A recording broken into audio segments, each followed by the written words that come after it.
Chiefs win the Super Bowl. Chiefs win. Cry, Eagles, cry. Great, excited to be back in the week. You know, every day I got the Three Stooges in the studio with me is a good fucking day. Mm-hmm. You know what I mean? So let's make sure he gets that bag. F-R-A-U-D-S, fries! Woo! Justin's way ahead in picks. That's all that you need to fucking know. Show's over. Show's over. We're going home. I would like to welcome you back to another page of the Playbook Sports Podcast. What's going on, everybody? Welcome back to 32 NFL offseasons in 32 days. Yesterday, we did the Minnesota Vikings. Today, day number 22, let's take a look at the New England Patriots. And let's be honest, Patriots fan, last year is not what you wanted to see, and it's definitely not what you expected to see. After a winning season the year before, making the playoffs with your rookie quarterback, and that same rookie quarterback making the Pro Bowl that season, expectations had to be sky high for the team. Unfortunately for you, and fortunately for me and everyone else, the Patriots sputtered down the stretch last year playing what can only be described as hard to watch football, honestly. They were the definition of stagnant and boring, and they benched Mac Jones in favor of Bailey Zappi, and it was just not what they had expected. There's no way. But to be fair, even in the years that would be considered a down year for the New England Patriots, they still managed to go 8-9, narrowly missing the playoffs. The defense was terrific, as per usual, with Bill Belichick as the head coach, because his defenses are always great. But things needed to change in New England if the Patriots want to consider themselves competitive just within the AFC East this season. Not even going to mention the whole AFC. Just in the AFC East, they needed to make changes. And did they make those moves? Let's talk about it. Quick disclaimer. If the Patriots get DeAndre Hopkins, who's currently, as of this recording, a free agent, that would obviously change this a little bit. But as of right now, he is a free agent. So don't come in the comments and be like, oh, you didn't talk about DeAndre Hopkins. You're right. I didn't, because he's a free agent. Moving on. Key offseason additions.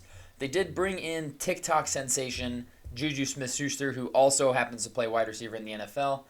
He's coming off of, honestly, a pretty lackluster year in Kansas City, and they paid him pretty decent money to come in and probably be their wide receiver one, because as much as I may have liked him at times in Miami, Devontae Parker is not a number one wide receiver. At least they replaced one of their key losses I'll talk about, but I just don't think Juju is that guy. They did bring in Calvin Anderson on a cheap deal to play tackle for them, which is a pretty solid move because their depth at that position is terrible. And another addition of theirs that I like this offseason is James Robinson. I feel like he was unjustly kicked out of Jacksonville and then sent over to the Jets to play second fiddle to Breece Hall, and then just was never that anything special on that Jets offense. Excuse me. Wow. I think James Robinson will be a really good lightning to Ramondre Stevenson's thunder, and if the Patriots can do anything offensively, it is run the ball. I will say I think the key addition for them this offseason, though, potentially, is bringing back Bill O'Brien to be the offensive coordinator. I don't know what they were thinking when they were like, you know what, let's have Matt Patricia do this. I think he'd be really good at it. He was horrible at it, to the point where Mac Jones was going behind their back to his former coaches at Alabama like, hey, guys, what am I missing here? What is going on? Why is this happening? Like, he was reaching out for guidance from college teams because the NFL coach that he was working with didn't know what he was doing. That is so bad, and at least they learned from that mistake quickly and they rectified it. I will give them props there. Key losses. Jacoby Myers, the guy I mentioned earlier, he comes to mind as their first real key loss, mainly because he at least had some sort of rapport with Mac Jones, which is more than any other pass catcher can say on that team. I don't really understand swapping Jacoby Myers out for Juju Smith-Schuster, especially considering they're very identical players, got very similar contracts, almost identical contracts, and Myers has been a Patriot his entire career and has worked with Mac Jones. I don't understand why you wouldn't, and they're almost the exact same age. Like, they're both 26 years old, and I think Meyer is like maybe a month and a half older than him. Not anywhere near a level where it's like, oh, they're getting rid of a vet and bringing in a young guy. No. They are the same age. They are both 26. I didn't understand that one. And then they also released Isaiah Wynn, which was kind of surprising to me because he was a first-round pick for them not all that long ago. And outside of last season, he was injured for a good chunk of last season, but he had been a really solid offensive lineman from them. He lined up all over their offensive line and was real solid for them. So I just didn't really understand just cutting him and letting him go. But otherwise, there really wasn't a ton of like superstar talent that they lost or really big talents that they lost because last year they were pretty devoid of that. Like there's just like the Bill Belichick style is no superstars. I'm not a superstars guy except Tom Brady. And then the occasional, we'll find one and make him good, and then they'll go in 4 years when their contract's up. He doesn't pay people. It's just not his style. Let's talk about their draft. So, you know what? Of course, Christian Gonzalez just falls into the Patriots' lap at pick number 17. Christian Gonzalez would have been a fantastic pick for any team within the top 10. At 5, he would have been a great pick. Like if Seattle took him at 5, no one would have batted an eye. If Lions took him at 6, yep, fantastic pick. That's where he was mocked a ton. No, he fell to them at 17. They were able to trade down and still get the second best corner, arguably the first best corner in the entire draft. That is so annoying, you guys. That is so annoying to watch happen. And that is such a Patriots thing to have happen. God, I hate them. Similarly to the Vikings, except opposite also, they strengthened to strength. The Patriots' defense was their strong suit last year, just like the Vikings' offense was last year. And they said, you know what, let's just keep hammering out the defensive side. And while I personally think that the offseason hype around Keon White was a little unfounded and a little bit over the top, he was still a very good prospect at a premier position. So maybe he's not a top 30. I don't know why he was invited to the draft, guys. I didn't understand that. I felt bad for him. Clearly, they thought he could go in the first round if they're going to invite him, but he went. I mean, getting him at 46 is really good value for the Patriots. A top 40 pick for sure. Getting him at 46, yeah, it makes perfect sense. Why wouldn't he just fall into the Patriots' lap also? And then my second favorite pick that they made, because I think the Christian Gonzalez pick is an obvious one. My second favorite pick that they made was Kayshon Boutte at pick 187.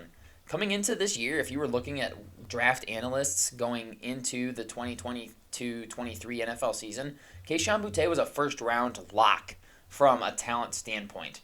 Sadly, he struggled to stay on the field, and that has happened most of his career. It's really plagued him.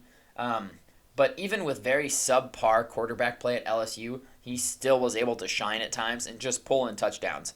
I knew he wouldn't go early, and another down season from him kicked him out of the first round entirely. But I figured he'd be an excellent value pick in the third or fourth round for some team, and Patriots got him at 187. That's just absurd.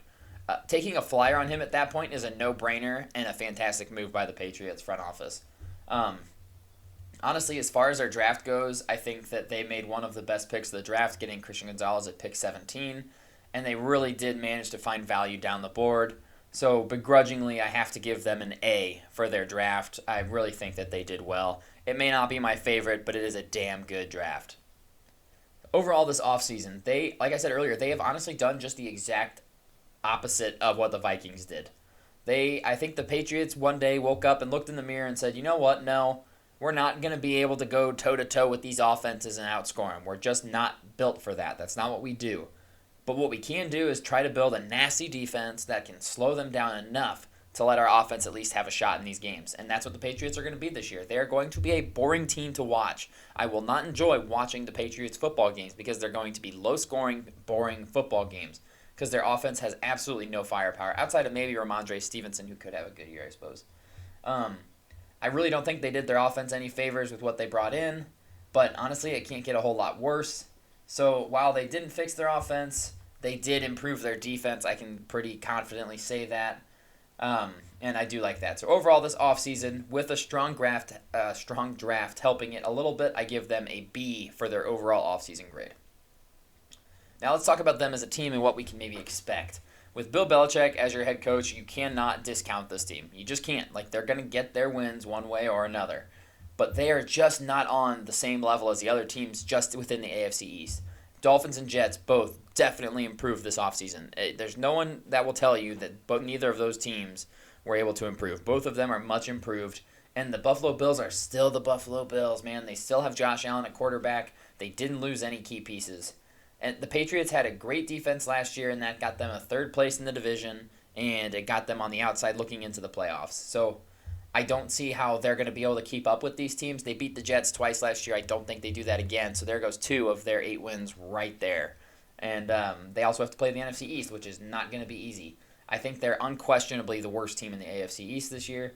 So, Patriots fans, prepare yourselves because you're about to endure what we endured for 20-something years watching you and Tom Brady just parade all over the freaking place. Strap in because this is going to be fun for us and you are going to hate it. That's all I've got for you guys on the New England Patriots offseason. We will see you tomorrow for day number 23 of 32 NFL offseasons in 32 days.